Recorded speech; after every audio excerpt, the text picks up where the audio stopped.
process of purifying our hearts, our soul, and establishing our connection with Allah subhanahu wa ta'ala.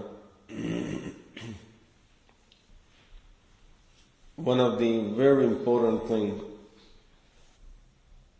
extremely important quality to have, is loving and caring for others. Rahmah, mercy, kindness towards others. As Rasulullah sallallahu alayhi wa sallam said in a hadith, لا يؤمن أحدكم حتى يحب لأخيه ما يحب لنفسه. No one could be a mu'min until this person loves for his brother whatever he likes for himself.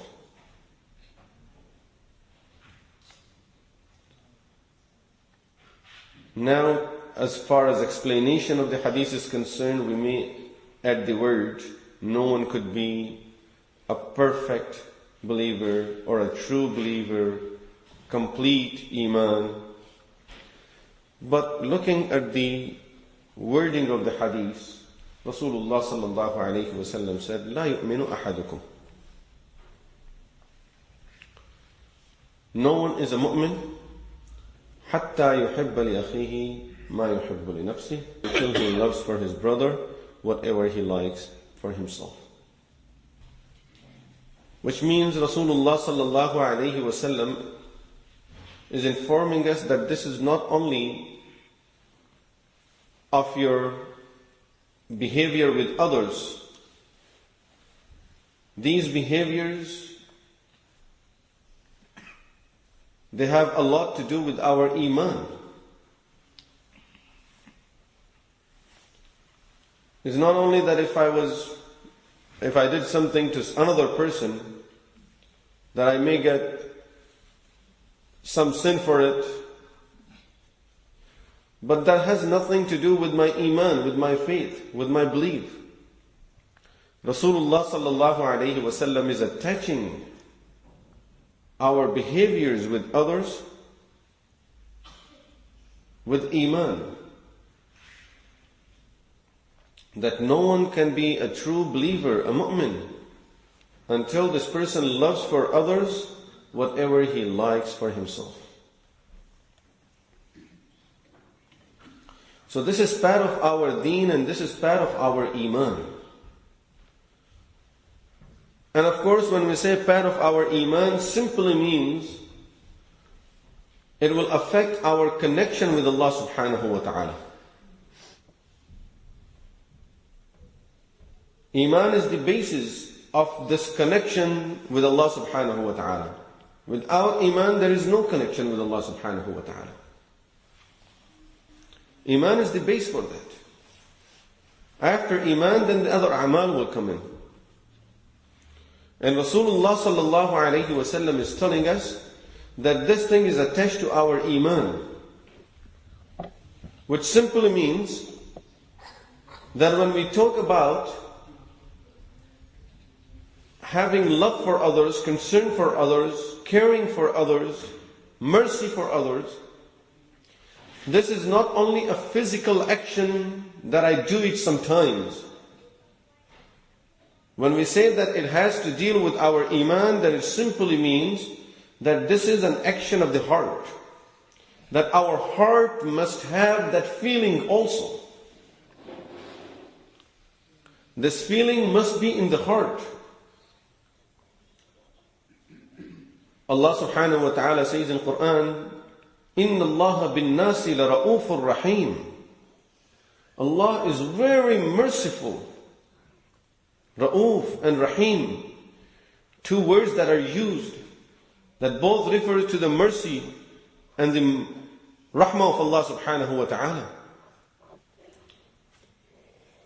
So once a believer would know that Allah has that rahmah for all the creatures, for all the mankind, for sure he will say that if Allah loves people, then why not me? If I love Allah, then everyone that Allah loves, I would love. And Allah subhanahu wa ta'ala tells us that His love for the ummah is such that even sending Rasulullah sallallahu alayhi wa sallam was part of the love of Allah subhanahu wa ta'ala for the mankind. And therefore, He put this quality in Rasulullah sallallahu alayhi wa sallam too, as He says in Surah At-Tawbah, جاءكم رسول من أنفسكم عزيز عليه ما عنتم حريص عليكم بالمؤمنين رؤوف رحيم. Even Rasulullah sallallahu alayhi wa sallam is Ra'uf Rahim. So Allah is Ra'uf Rahim. Rasulullah sallallahu alayhi wa sallam is Ra'uf Rahim. We can understand very easily from these ayahs that if we would like to establish our connection with Allah and His Messenger sallallahu alayhi wa sallam, we also have to have this quality of being Ra'uf Rahim. Being kind to others. But because of living at a time where unfortunately the understanding of things is all twisted, nowadays, as we talk about any of the Islamic topic, we really have to define what is it that we are talking about, because terminologies have changed. And understanding of everything have been changed. It's all new dictionaries in the world now. We don't speak the language that people used to speak before. We cannot understand their language. We use the same words, but the meanings are different. And day by day, these terminologies are changing. The meanings of these words are changing. As we are coming to New World Order, same way there is new dictionary and new words and new understanding of the words. The words may be same old ones, but the meanings are totally different.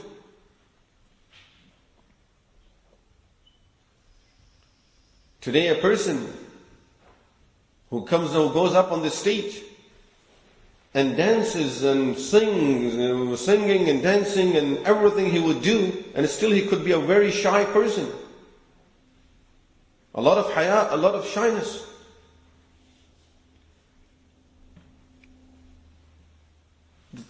Understanding of everything has twisted.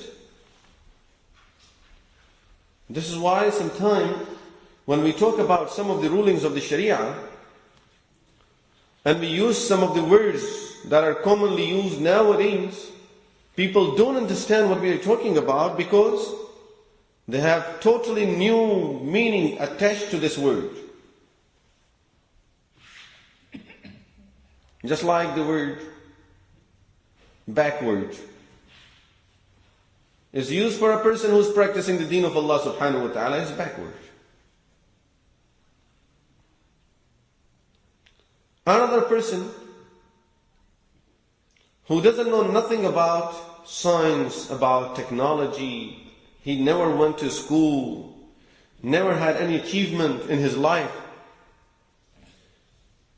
And if he is playing music and is jumping around, dancing and everything, he's not backward. Although he haven't learned nothing about this world. All he knows is just dancing and singing, and he's not backward. But a person who learned everything, but he is practicing the deen, he's backward. Total new meanings to these words. And Rasulullah sallallahu alayhi wa sallam have informed us in the hadith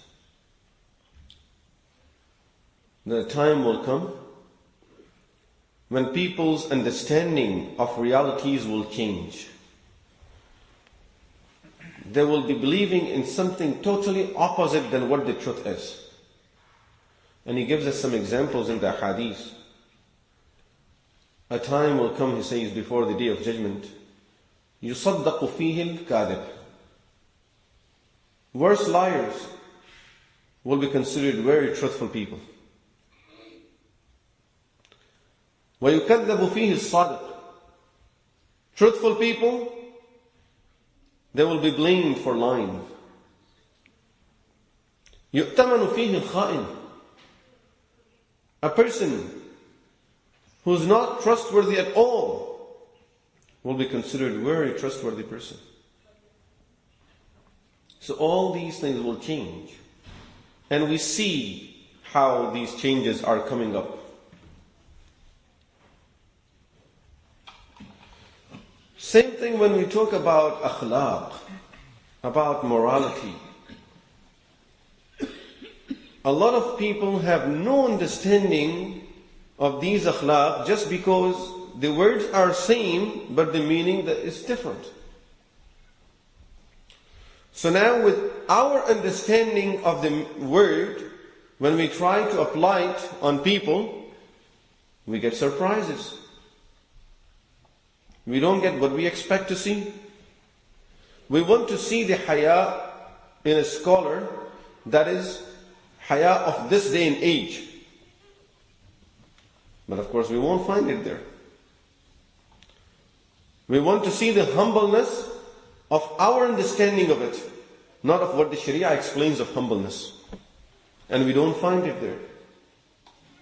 We feel that there is arrogance. In reality, it's not arrogance. It's only our understanding of arrogance and humbleness.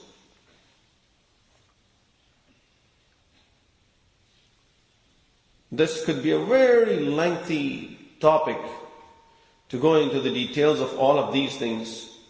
But I just wanted to explain this so we have a clear understanding regarding akhlaq in Islam. That as we take these terminologies and use these terminologies, we need to understand them in the light of the deen of Allah subhanahu wa ta'ala. What do they mean? Then only we will be able to have the right understanding of it. Today, and I have a lot of this experience, I have experienced it a lot in my life. A person who's nice to some people is considered to be a very kind person. This very same extremely kind person, when I receive the call from his home, it reveals the reality of this person. When his own wife comes with bruises on the body, children are scared to death to be around him, and he is an extremely kind person. What happened to that kindness when he was in his home?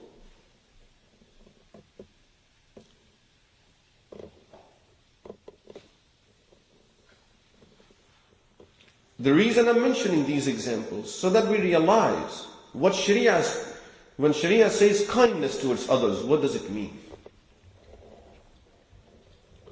It's not that I be nice when I'm in the masjid and then I'm a kind person. Kindness is not a physical action that can be shown at certain time. It's a quality of a person that is in his heart, that is part of his faith, part of his iman, part of his understanding of his own life and his morality, that he has to be kind. Is not kind with two people and then he shows the other people what to do, which normally is our situation. Kindness to all the creatures. Kindness to everyone. One of the Sahaba Ridwanullahi alayhim ajma'een says,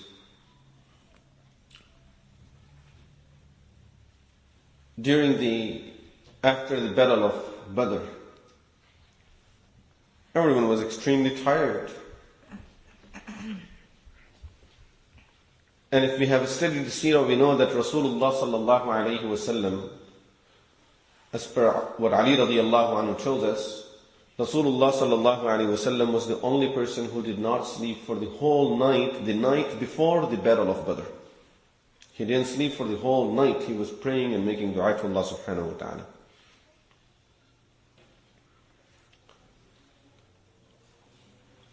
Now, the night after, Sahaba Ridwanullahi alayhim ajma'een say we were extremely tired and we all went to rest. One of the Sahaba from the Ansar says that I was resting close to the place of, or close to Rasulullah sallallahu alayhi wasallam.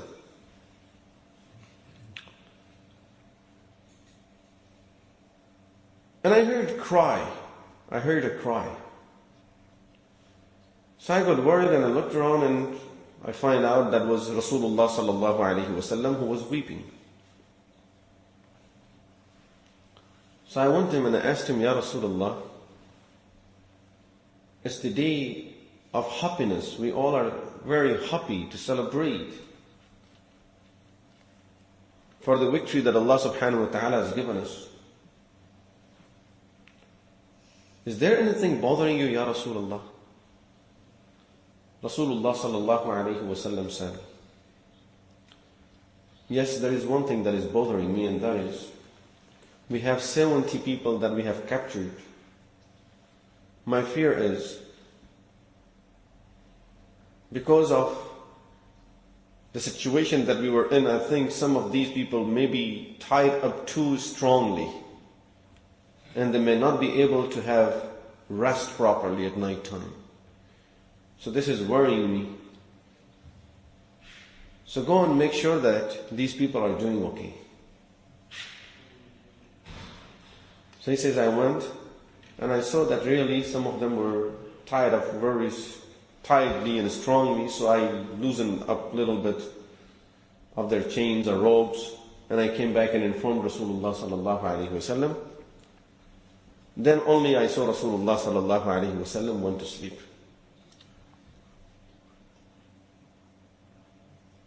Worry for even the enemies, that you don't want to do zulm on others. You don't want to wrong others.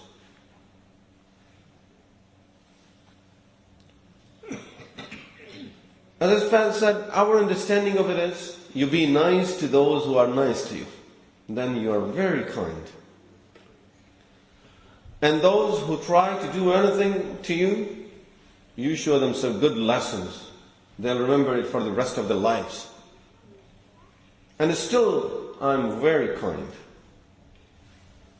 Still, I have a lot of rahmah, I have a lot of shafqah. Look how I deal with my son. Rasulullah sallallahu alayhi wasallam. Once he said to Sahaba Ridwanullahi alayhim ajma'in, and the hadith is in At-Tabrani, he said, I swear by God, Allah subhanahu wa ta'ala will not have mercy except on those who have mercy on others. لا يرحم الله من عباده إلا الرحماء. I swear by God, Allah will have mercy only on those who have mercy on others. Sahaba Ridwanullahi alayhim ajma'in said, Ya Rasulullah, kulluna rahim. We all have mercy, Ya Rasulullah. Rasulullah sallallahu alayhi wasallam said, I don't mean to be rahim ala ahlika wa ayalik. To be rahim on your family, on your children.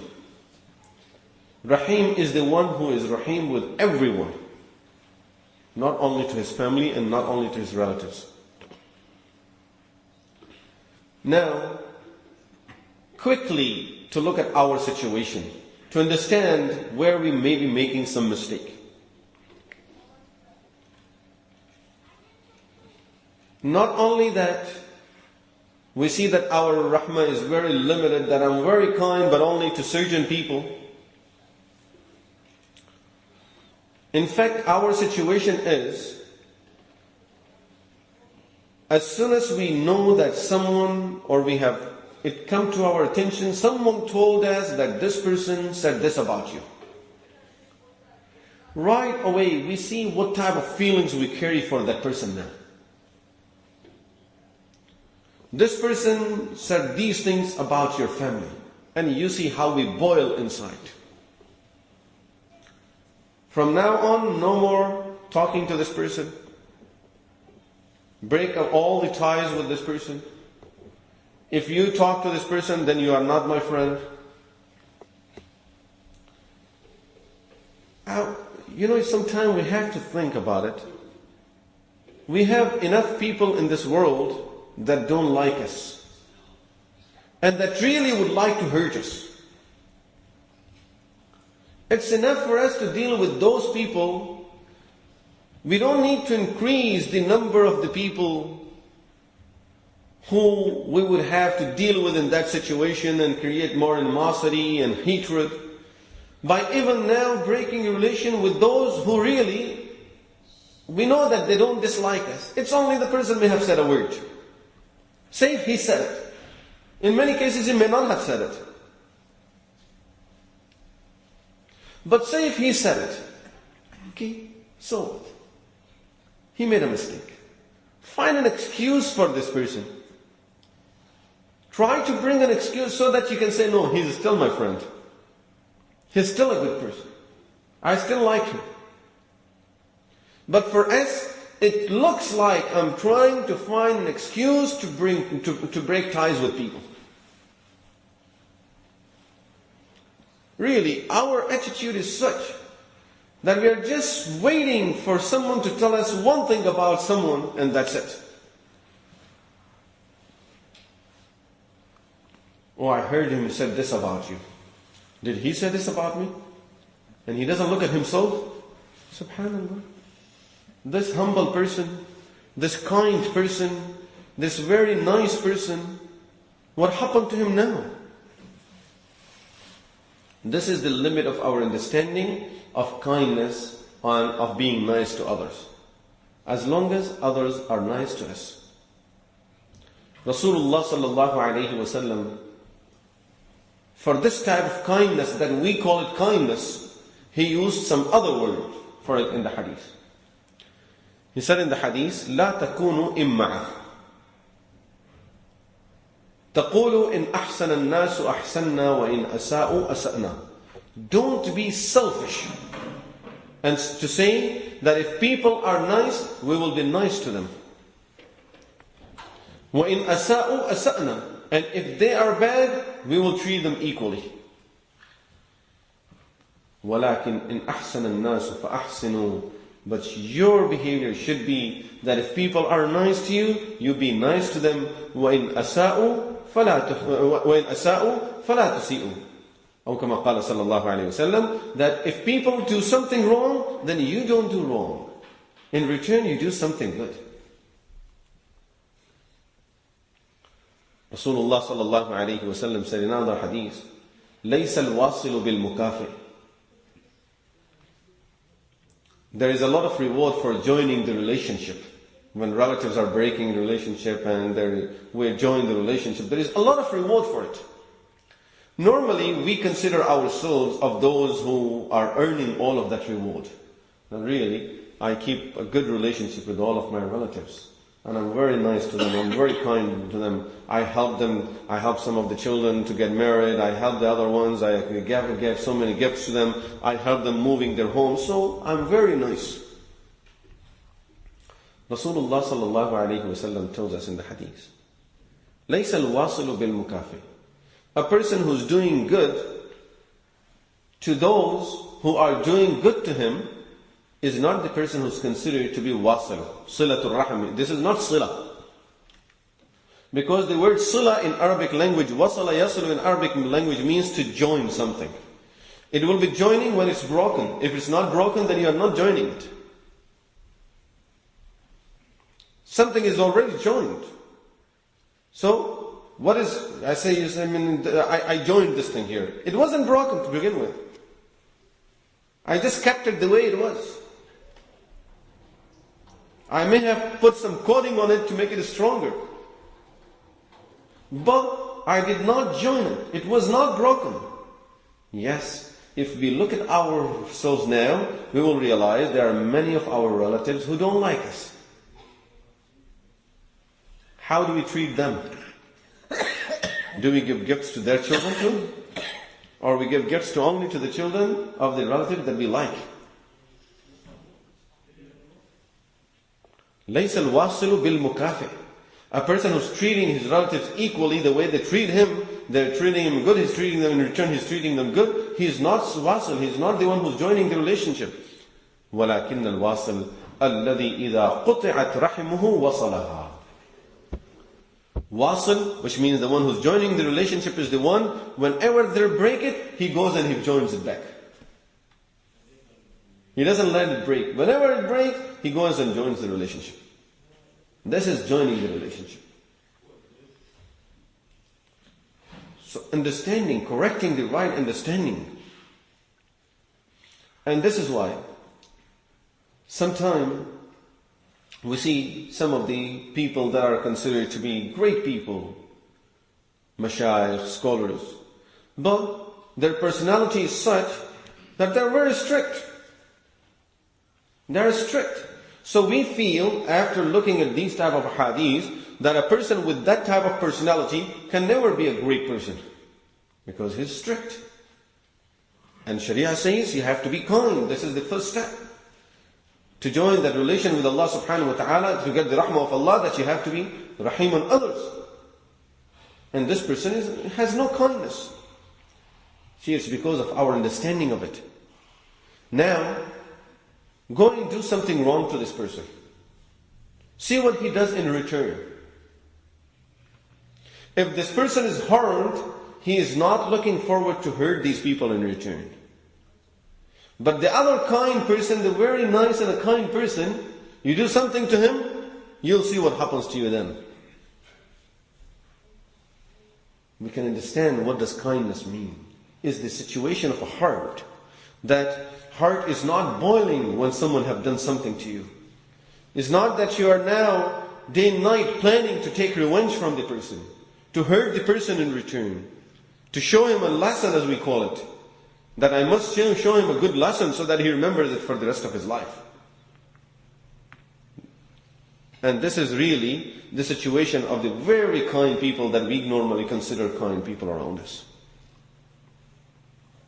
This thing has to come out of our heart. This is what we are talking about, that this thing, this feeling has to come out of our heart. That I want to hurt people, I want to do something to hurt them, to put them down. Rasulullah sallallahu alayhi wa sallam said in the hadith, Ar-Rahimun yarhamuhum ar-Rahman subhanahu wa ta'ala. Rahman subhanahu wa ta'ala will have rahmah on those who have rahmah on others. Irhamu man fil ard, yarhamkum man fis sama. Have mercy on those who are on this earth. The Rahman that is on the heaven will have mercy and rahmah on you. Rasulullah sallallahu alayhi wa sallam said in another hadith, on the day of judgment, Allah subhanahu wa ta'ala will call a person who according to his deeds is destined to go into the hellfire. He's supposed to be thrown into Jahannam wal-'iyāzu billah. Allah subhanahu wa ta'ala will call this person and will show him his deeds, and according to his records, he will be ordered to be thrown into Jahannam. So this person, as he is taken towards Jahannam, he will say to Allah, Ya Allah, could you have mercy on me? I know my deeds can take me there. Ya Allah, I beg you for your mercy, for your rahmah. Can you have some mercy on me?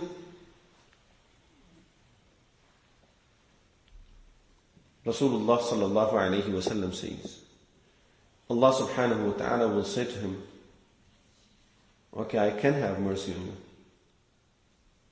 but bring me someone that you had mercy on in that world. In that life you had mercy on someone, you had rahmah on someone, you showed some kindness, some mercy to someone. You bring me that person to witness for you, and I will have mercy on you. This person will think, and he won't be able to think of any person. As I said, normal treatment, nice, being nice to those who are nice is there, is always there. But special treatment, where he really had rahmah on someone. Just like now he is in that terrible situation, and he cannot make it except with the rahmah. So now he has to think of someone that was in terrible situation, and he had rahmah on that person. And he's thinking about it, and he cannot think about a person. So Allah subhanahu wa ta'ala, as he will see this person has nothing, So he will say to him, okay, think of anyone, وَلَوْ بِعُصْفُورَةٍ, bring me a small bird that you had rahmah on, so I can have mercy on you. Just bring me a small bird that can witness for you that you had mercy and rahmah on that bird.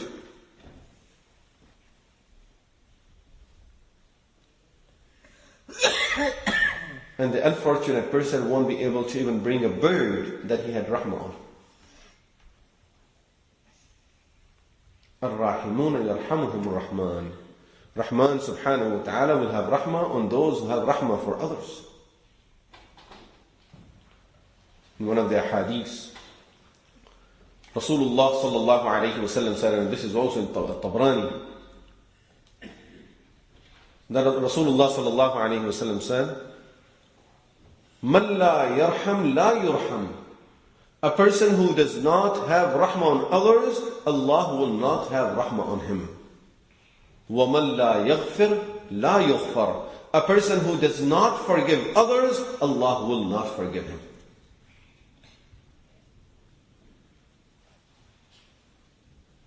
Look at the hadith. A person who does not forgive others, Allah will not forgive him. A person who will not have mercy on others, Allah will not have mercy on him. Of course, it doesn't mean that we are forced to forgive each and every person. No, it's not something fard, but as I said, is a quality. And general quality of a person has to be that the person should be forgiving. Yes, we find, like, I think it was Imam Sirin rahmatullahi alayhi. Whenever he was told that someone had backbited him, and a person would ask him to forgive him because he had backbited him, he said, no, I won't. I will not forgive you for backbiting. So he was asked, why do you do this? He said, if you forgive, then people continue with that habit of backbiting. He just keeps on doing this, and then he goes to the person, sorry. So I said, I want these people to give up that habit, so they know that there are people who will not forgive them. They will be holding responsible before Allah subhanahu wa ta'ala for it. And wallahu alam, what was in his heart? In his heart, he maybe that he's just letting him go. But the point is that quality of being kind, which means not taking revenge. If he did this, if he backbited me, now I will do something to make sure that people know how bad he is.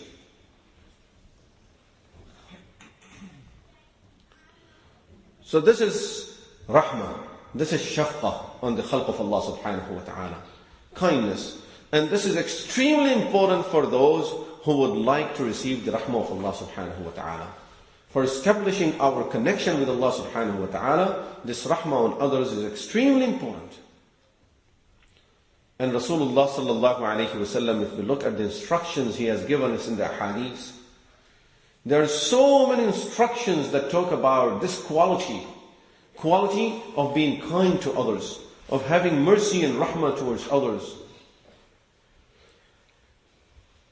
There are so many hadiths, and when we look at the life of Sahaba Ridwanullahi alayhim ajma'een, we see the effect of these teachings of Rasulullah sallallahu alayhi wa sallam. We see the kindness in the life of Sahaba Ridwanullahi alayhim ajma'een. We see how merciful they were to all the people, to all the creatures of Allah subhanahu wa ta'ala.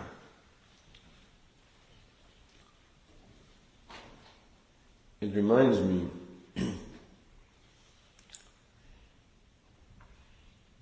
Imam Zayn al-Abidin rahmatullahi alayhi. He was known for his generosity. He says, once I was traveling and I saw a person, a slave who was working in a farm, and it was his break time. So he opened a bag and he took a few pieces of bread from that bag, and he was about to eat when he saw a dog that was proceeding towards him. So he takes that bread and he throws it in front of the dog. And the dog very quickly finished that bread.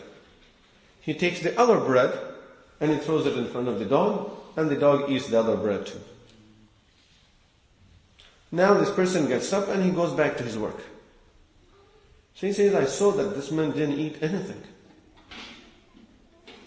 So I want to ask him, how much bread do you get every day as part of your lunch?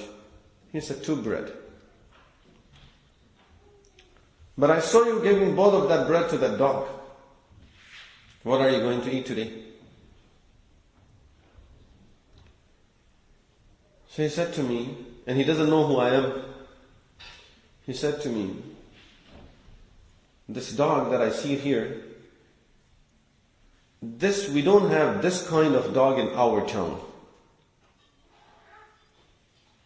So it must be a strange dog that came from some other town into this town. I don't know for how long this dog must have traveled from his city to our city. We don't have this type of dog in this town. So I don't know how many days he must have spent traveling from that city to this city, and he did not get food throughout that time. So I thought, I can survive for one day without food, but why not offer it to this dog who may be hungry for days? Subhanallah. Now, without going into further with the story, what happened after that, the point is, this is the teaching of Rasulullah sallallahu alaihi wasallam, is kindness to all the creatures of Allah subhanahu wa ta'ala. We see in the hadith Rasulullah sallallahu alaihi wasallam said, عُذِّبَتْ إِمْرَأَةٌ فِي هِرَّةٍ. Allah punished a woman because of a cat. Because she punished the cat, she tied the cat up, did not feed the cat until it died.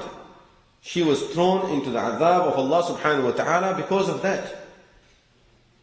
وَغُفِرَ لِمُومِسَةٍ بِكَلْبٍ. And a woman that was committing major sins in her life, zina, throughout her life, until one day she thought of changing, and she provided water to a thirsty dog. Allah had forgiven all of her sins because of that.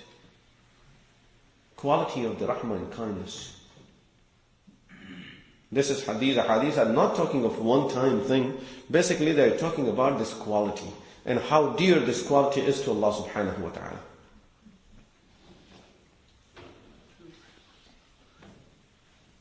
In order for us now to really understand this quality and to be able to have it in our hearts, in our mind, part of our life, we have to make sure that we don't carry that feeling of taking revenge from others, of trying to hurt others. As I said, we have enough enemies, enough people who really don't like us. We are turning, because of not having this quality, because of this, we are turning many of our friends into enemies too. Just for minor things. If a person said it, let's look into ourselves. Who knows, I may have these things in me. Some people are very upset. No one likes me. Everyone says these things about me. So if everyone says this, simply means you should look into yourself now, instead of being upset with all the people. Sometimes we give a talk. Say for example, a talk about marriage, that people do these type of things in marriage that are haram, and you'll see a person comes to you. Were you pointing towards me?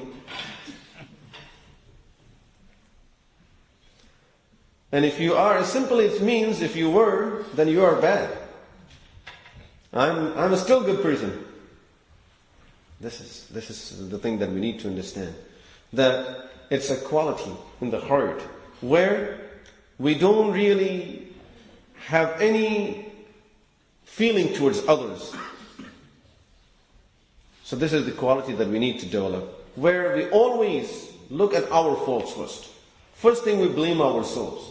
Once we will have this quality of blaming ourselves and looking at our faults, then inshallah we won't be carrying hard feelings toward others. Because in that case, they will always be right. Just like we find excuses for ourselves, we need to find excuse for others. Imagine when Sahaba Ridwanullahi alayhim ajma'een came to Rasulullah sallallahu alayhi wasallam, and they were very upset as they heard the statement from some of the kuffar. They used to curse at Rasulullah sallallahu alayhi wasallam. And they used to say, as part of the curse to Rasulullah sallallahu alayhi wasallam, his name is Muhammad. Muhammad means the person who's always been admired. الَّذِي يُحْمَدُ مَرَّةً بَعْدَ مَرَّةً. A person who's continuously admired. So instead of Muhammad, they used to use the opposite of Muhammad. And they used to call him Mudhammam, وَالْعِيَاذُ بِاللَّهِ. The person who's always being cursed. So some of these people came and said, Ya Rasulullah, we really can't take it. They're always cursing at you. And Rasulullah sallallahu alaihi wasallam in return, he smiles and he says, why are people so upset about it? They are cursing, yasubbuna mudhammaman. They are cursing at Muzammam. I'm not Muzammam, I'm Muhammad. I don't know who that Muzammam is that they are cursing at. So I don't even care about it. So they used to say, Muzammam is like this, Muzammam is like this. So he says, let them curse Muzammam, whoever that might be. That's not me. Finding excuse for others. This should be our quality. And by this, inshallah, we'll be able to develop this quality of having kindness towards others. Being kind to others and having mercy for others. Always thinking for the good of others instead of thinking for our own good. Now we can understand this hadith of Rasulullah sallallahu alayhi wa sallam. لا يؤمن أحدكم حتى يحب لأخيه ما يحب لنفسه.